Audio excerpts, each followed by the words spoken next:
What happens when one of Hollywood's most acclaimed actresses goes head-to-head with a talk show host who refuses to back down? The tension in the studio was instant, electric, the moment Natalie Portman stepped onto the View set.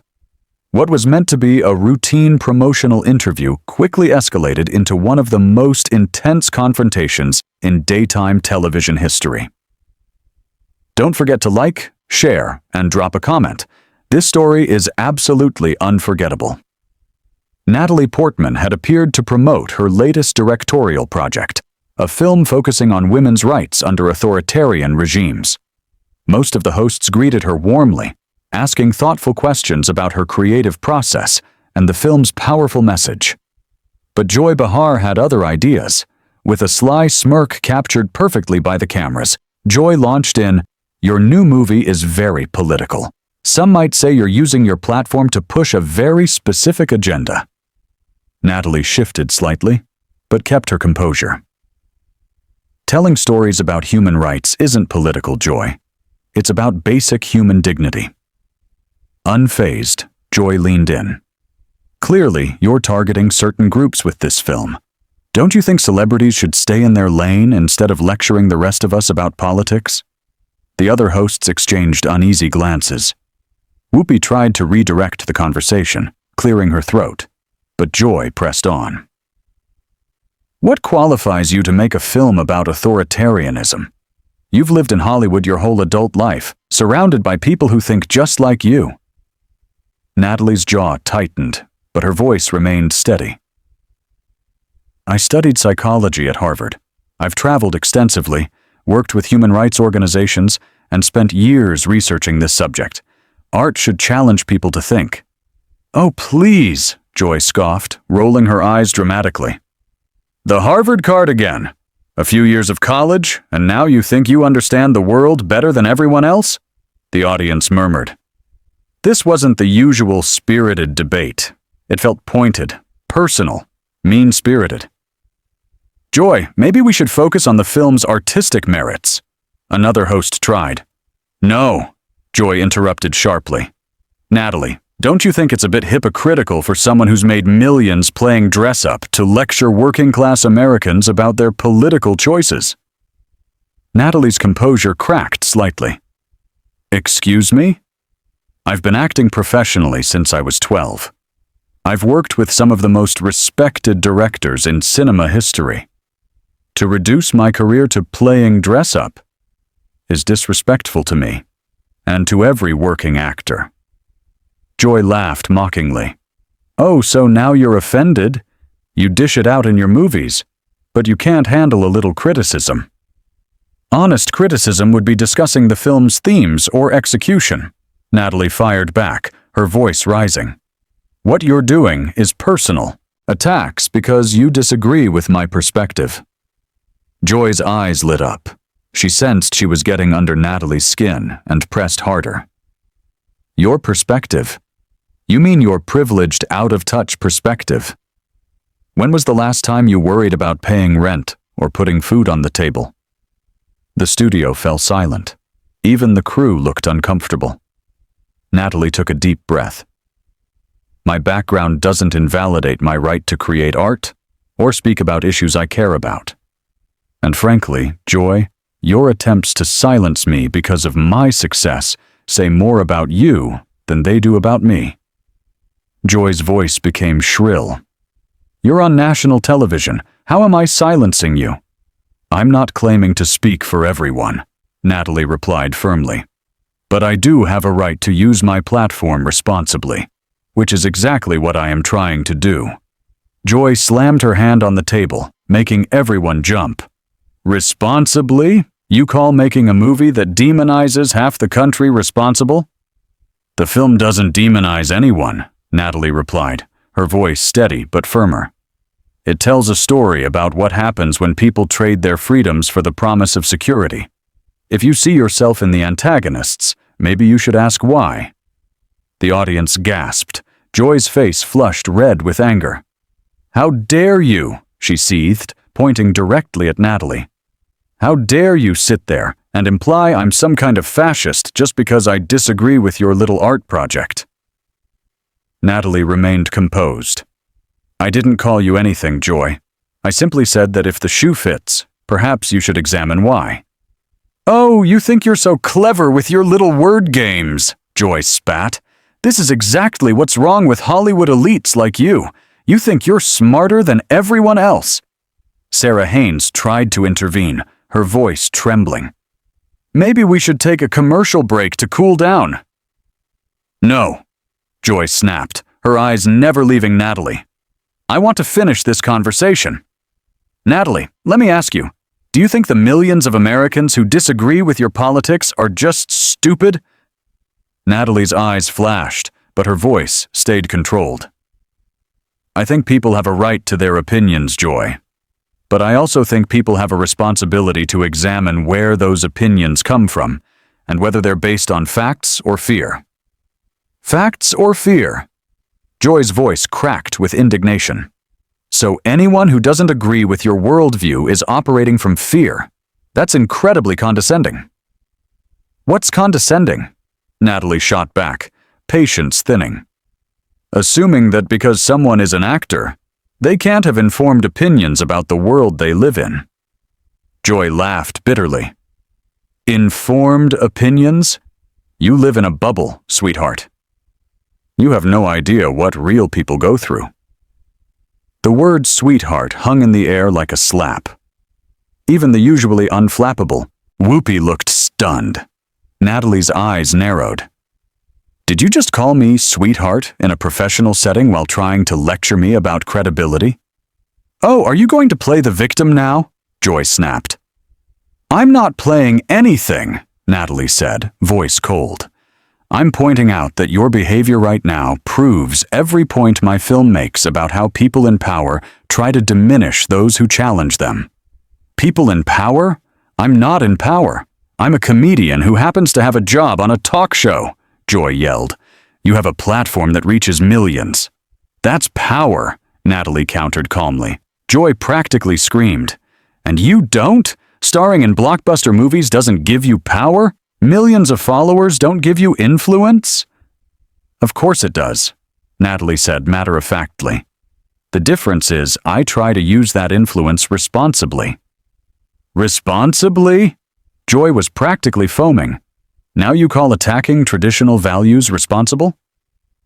I'm not attacking anything, Natalie replied, voice steady amid the chaos. I'm asking questions, encouraging people to think critically about the world around them. If that threatens you, maybe you should ask yourself why. Joy abruptly stood, chair scraping across the floor. I'm sick of your sanctimonious attitude. You come on our show, act like you're better than everyone, and then have the nerve to psychoanalyze me on live TV. Natalie remained seated, looking at Joy with a mixture of pity and disgust. I never said I was better than anyone, Joy. But I do believe in treating people with respect, even when we disagree. Something you seem incapable of doing. Respect? Joy's voice cracked. You want to talk about respect? You've been condescending to me since the moment I sat down. Natalie shot back, her composure finally beginning to crack. From the moment I walked out here, you've been trying to bait me into an argument instead of having an actual conversation about my work. Your work? Joy laughed maniacally. Your work is propaganda disguised as entertainment. The audience began to boo, unsure whether at Joy or Natalie. The other hosts sat frozen, helpless to intervene in what had become a full-blown meltdown. Natalie stood slowly, each movement deliberate, controlled. You know what, Joy? You've made it very clear that you have no interest in having an intelligent discussion. You're more interested in creating drama for ratings. Don't you walk away from me, Joy shrieked, her voice sharp and desperate. We're not finished here. Actually, we are, Natalie said calmly, reaching for her microphone. You don't get to just walk away, Joy screamed, her voice echoing across the studio. This is my show! My show! Natalie paused, hand still on the mic, and turned to face her with a look of pure disdain. Your show? Last time I checked, this is called The View, not the Joy Behar Hour. The other hosts exchanged tense glances. Joy, please. Whoopi finally interjected. Let's all just take a step back here. But Joy was beyond reason. No, Whoopi, I'm tired of these Hollywood types coming on here, thinking they can lecture us about how to live our lives. I never lectured anyone about how to live their lives, Natalie said, her voice cutting through Joy's hysteria like ice. I made a film. If that threatens you so much that you feel the need to attack me on national television, maybe you should consider what that says about your own insecurities. Joy's mouth dropped open. My insecurities? You're calling me insecure? I'm calling you unprofessional, Natalie replied coldly. I'm calling you a bully. And frankly, I'm calling you exactly the kind of person my film warns about. The studio erupted in gasps and scattered applause. Joy looked as if she'd been slapped. How dare you? She shrieked, her voice piercing. How dare you come into my house and insult me? This isn't your house, Joy, Natalie said, devastatingly calm. This is a television studio where you're supposed to be a professional interviewer. Instead, you've spent the last 15 minutes having a public meltdown because someone made a movie that challenges your worldview. Another host tried desperately to regain control. Ladies, please, we need to remember we're live on television. Oh, I'm very aware we're live, Natalie said, never taking her eyes off Joy.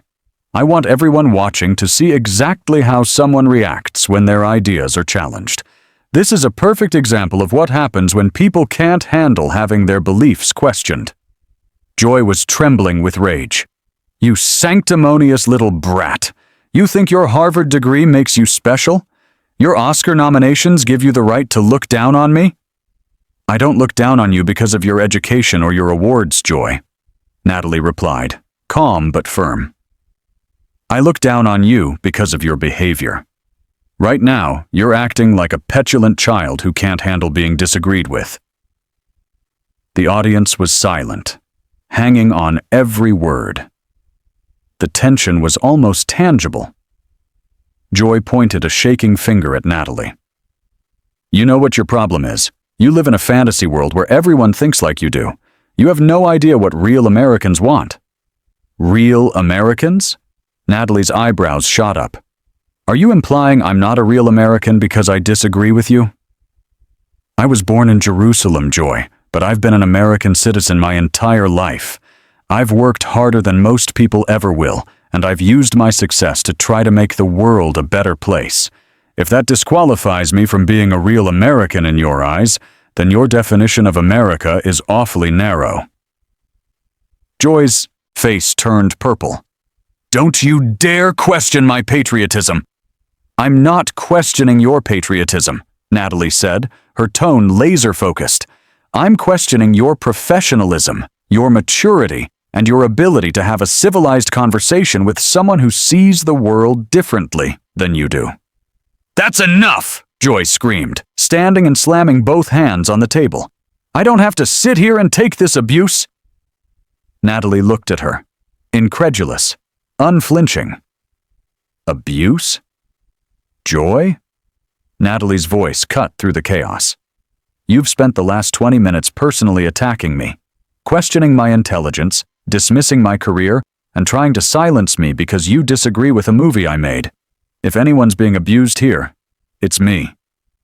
Sarah Haynes was openly crying, overwhelmed by the hostility. Whoopi looked like she wanted to vanish into her chair. You started this, Joy accused wildly. You came on here with your holier-than-thou attitude. I came here to talk about a film, Natalie said, deadly calm.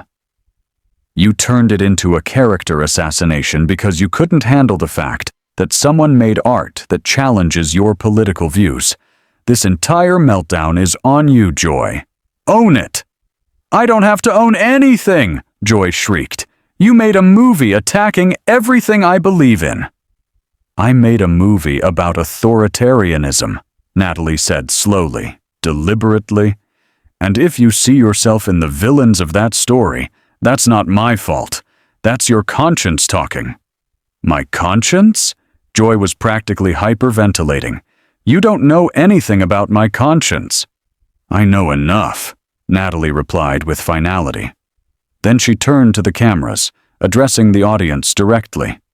This is what my film is about. This is what happens when people can't handle having their ideas challenged. They resort to personal attacks. They try to silence opposition. And when someone refuses to back down, they have public meltdowns.